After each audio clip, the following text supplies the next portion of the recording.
Good afternoon. This is Linda. I went to heaven and saw the Lord standing in the garden. I was looking into his eyes of fire. He had been telling me for months before this happened, "Beloved, I'm going to bring you up and bring you in, and I'm going to look into you with my eyes of fire.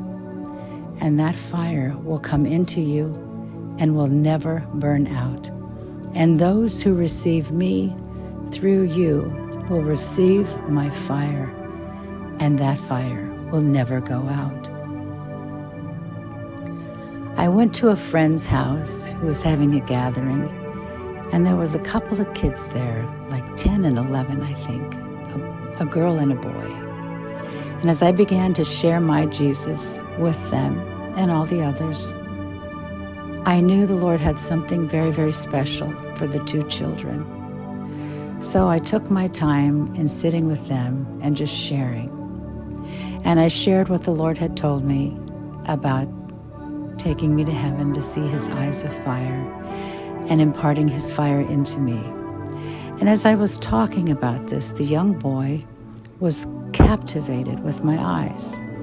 He kept looking behind him and then looking back into my eyes, looking around the room and looking back into my eyes, and then look behind him and look back into my eyes. And the Lord said, "Just keep telling him, keep talking." So I kept telling him about Jesus, that our God is a consuming fire, that God is love, that God is light, and in him is no darkness at all. And as we finished our conversation, I prayed, and I had a wonderful, wonderful prayer time with him at the table. But it was time then to go into the living room, to turn on our praise and worship, and to begin to dance and sing and worship the Lord. And as we began to worship, this young boy stood crying. And I said to him, "Are you okay?" And he said, "Yes." And I said, "Do you want to tell me something?" And he said, "Yes." He said, "As you talked about Jesus' eyes of fire, your eyes changed, and I saw fire in your eyes." He said, "I kept looking around the room to see if there was some kind of a reflection in your eyes, and there wasn't. Fire was coming from your eyes." And he began to shake as he told me that.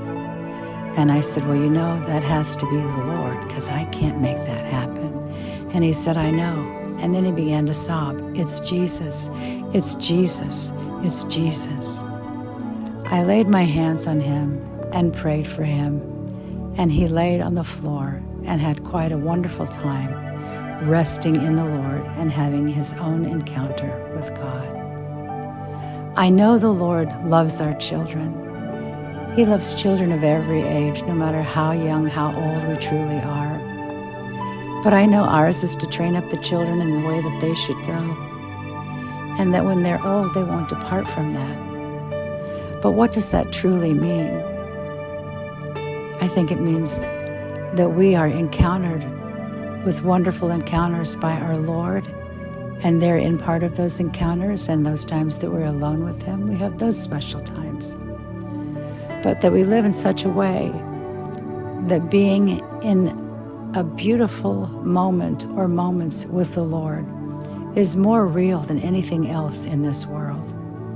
My prayer today is that we're able to find our place at the feet of Jesus every day and ask him to come. Come, Lord, into our homes. Come, Lord, into my heart in a bigger way. Come, Lord, and consume the darkness that lives in my soul. Fill me with you. Fill my children. Fill our lives, Lord, that we may be filled with you and be children of light where there's no darkness in us. Teach us, Lord, how to live life your way in this life. I bless you. I bless me. I bless all of our children to go on to know the Lord, because the Lord surely is good.